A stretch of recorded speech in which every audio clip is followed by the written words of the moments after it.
it's been a while since Solo: A Star Wars Story came out, so I thought it would be high time that I gave you my honest opinion about this film. So, this is an origin story on Han Solo. It's another anthology film, just like Rogue One, and yeah, it's all about the young days of Han Solo. In this film, he's played by Alden Ehrenreich, and I'll say straight off the bat that he does a good job, but he's no Harrison Ford. We all knew this.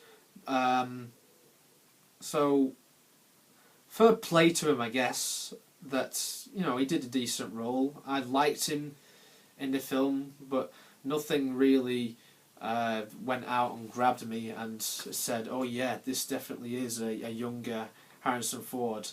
And it was only really until towards the end of the film that I was sort of sold on him being a young Han Solo. I mean, I don't know whether that was what the filmmakers were going for with this film, but that is how I personally felt, like, in terms of how the story went along, and with his character, how his character went along. I just felt like it was only towards the end of the film where I thought, yeah, this actually is like a Han Solo. But that's my personal thoughts. I know there's probably some other people out there who are probably sold that this guy was definitely pulling it off as a young Han Solo straight away, but that's my opinion. The story of this film goes that he's just basically finding his feet. It's just a young Han Solo, really. That's all it is. It's just some adventures. It shows what he got up to back in the old days before he became a smuggler and, I suppose, a nerf herder, what we all know in the original trilogy. We also see how he meets Chewbacca for the first time, which is quite interesting, and we also find out about a few other characters, some that we know and some that we don't know. One that we know is Lando, so we see his character as well, and in this film he's played by Donald Glover. I think he almost steals the film in a way, and he really does sound a little bit like Billy D. Williams in this film, so I think Donald Glover does a great job in this. And the new characters in this is Kira, played by Emilia Clarke. I thought that she was alright as a female character. I mean, before The Force Awakens came out, there wasn't really that many female characters in Star Wars. Now it seems like we're getting quite a few, which is a good thing. She's not the strongest character, I'm going to say that. She definitely isn't the strongest character. I only felt that she was there just to move the plot along, to be honest. At times I thought she was a plot device, especially towards the very end of this film, because she works for a gangster organisation. Because what happens is, basically, Han Solo and Kira, they're together at the start of the film, right? And then something happens, they get separated, and then a few years pass by. Han Solo goes off to do his own thing. He wants to work for the Empire, and yeah, he actually does work for the Empire for a very short period of time before he goes off on his smuggling adventures and whatnot. And he also that's how he meets Chewbacca and everything like that. Chewbacca is a prisoner of the Empire. He's kept inside this thing underground. It's like this sort of well in a way. Whereas Kira, she goes off and she ends up fighting or working for this criminal organisation who's headed by Paul Bettany, who's got this weird skin thing going on. So, yeah, he's sort of the villain of this film, and yeah, he's not a memorable one, I'll be honest with you. He's not, right now, he's not that memorable as a character, but he does what he can, I guess. The other supporting characters in this film, who do we have? Well, we have Woody Harrelson in this film, who plays Tobias Beckett. We have Thandie Newton of Westworld. She's in this film as well. She plays like a love interest of Beckett's. And we have this creature thing. I mean, I can't remember what he's called, but he's voiced by Jon Favreau, who played Happy in the Iron Man films, or I should say the Marvel Cinematic Universe, really. Yeah, he's in this, and yeah, he and Thandie Newton's character, both of them, they get killed off very early on the film, which I didn't expect, but to be honest, they weren't really that memorable of characters. Tobias Beckett, he was quite a good character. I quite liked him. I thought Woody Harrelson did a pretty good job with him, if I'm honest with you. One of the best things about the film. I think that his interactions with Han Solo are some of the best scenes in this film, and he's sort of like a father or mentor figure to him in this film. I mean, that's what the description of the character was before this film came out.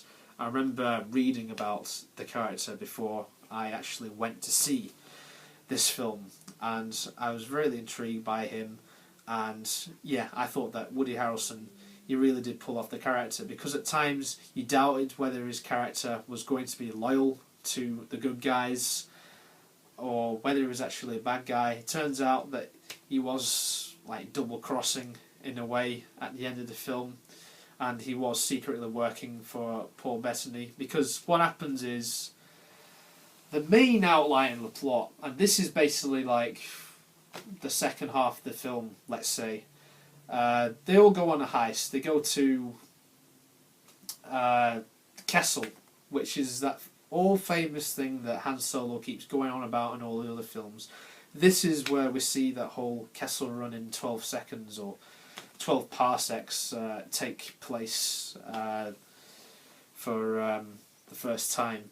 And yeah, it's interesting that they did that. I mean, it was predictable, I would say that, because I sort of called that this was the film where it was going to happen in, because it's all about Han Solo. Yeah, this is probably where it's going to happen. A bunch of shit happens in Kessel, and yeah, to be honest, there's all sorts of wormholes, and the Empire gets involved again. The Empire, like, they take a pretty much a backseat in this film. It's not like how they were in Rogue One, where they were like at the forefront of the villainy of the film, because the villains of the film really is this organisation, these criminals, and to be honest, they don't really get that much development in this film. I say in this film for a very good reason. I will talk more about that towards the end of this review, because there is a very big plot point that I would like to talk about, and it's probably very important to the future of Star Wars films. I want to talk about a character that brings my piss to a boil, and it's L3. Is it L3? I don't know. It's either L1 or L3. I don't really give a shit anymore. But basically, yeah, L3 is now down as one of my least favourite characters in the entire franchise. And no, it's not because it's female, it's just because of the way it's written and the way that it's now retconned into the franchise, the remainder of the franchise. It's retconned in a way where it makes it important to the original trilogy, and some will see that as like a really clever idea. I mean,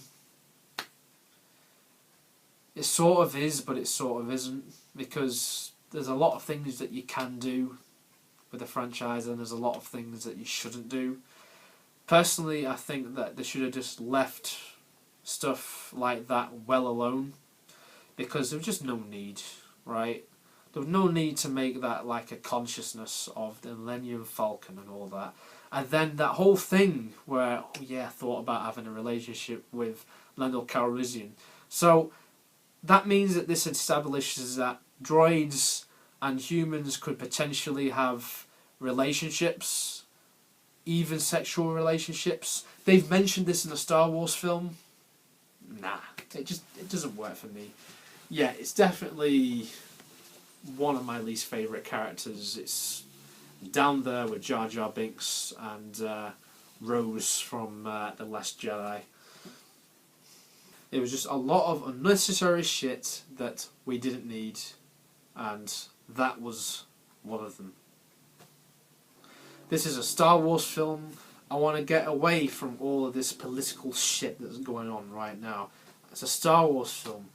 I want to see lasers. I want to see lightsabers, even though this film doesn't really have any lightsabers, apart from a very brief scene at the end.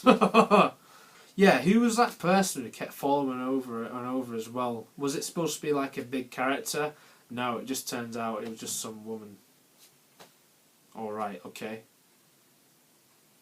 But it's alright, her mate Warwick Davis is there, and he's playing the same character as he did in The Phantom Menace, which is 20 years after that came out. Alright, I'm no longer going to tease you.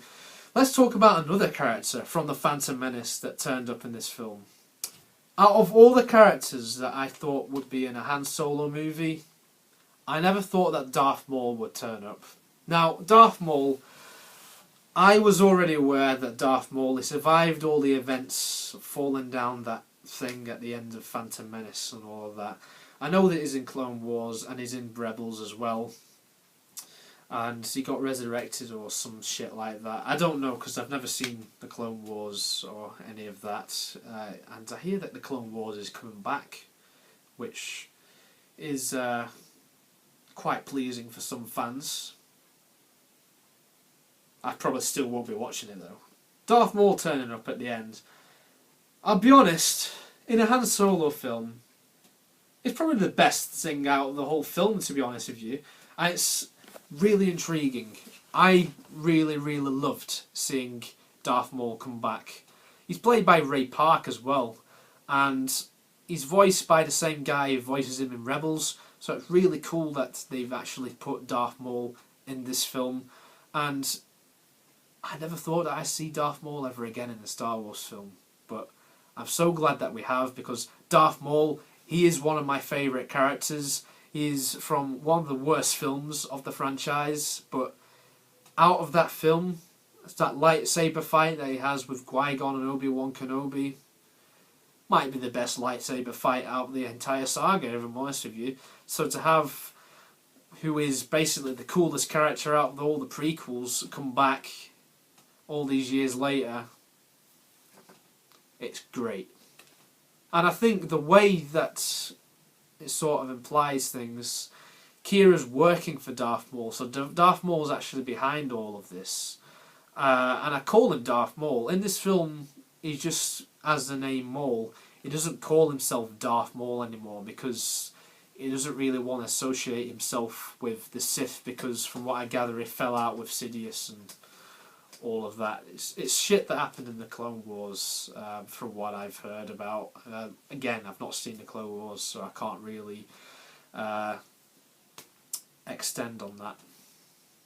But he says to Kira, we've got a lot of things to do. So does that mean that in the future we're going to get Darth Maul popping up in these Star Wars films again? Because if it is, then I'm all for it. Could you imagine if Darth Maul and Darth Vader met in the Star Wars film and they didn't get on with each other and they had a fight with lightsabers? That I would want to see. Disney, if you're watching this, make that happen. I don't give a shit about any of the stuff you're going to do right now. You need to do that, right? Episode 9, to be honest, I don't know about that right now. Episode 9 is up in the air. I mean, by the time it comes out, I might be, oh look, episode 9, yeah, I can't wait. But right now, I'm not really bothered about it. I think it's because I am, like many other Star Wars fans, I'm suffering from fatigue, because this is like the second film we've had within months, whereas in the past it was always a big event when we had a Star Wars film. Now I'm starting to feel like it's not so much a big event. I mean, this film, it's better than The Last Jedi. I'm going to say that. It is better than The Last Jedi. Where would I put this film? I'd probably say I would put it, if I was to rank it, it would be like the lower half of my rankings, I'd say. Not to say that it's one of the worst Star Wars films, because it isn't. There are some great moments, but I just feel like a lot of it is predictable, and I felt like a lot of it I knew what was going to happen.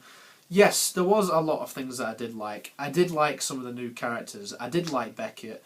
Always, I like Chewbacca. Chewbacca is awesome in this film.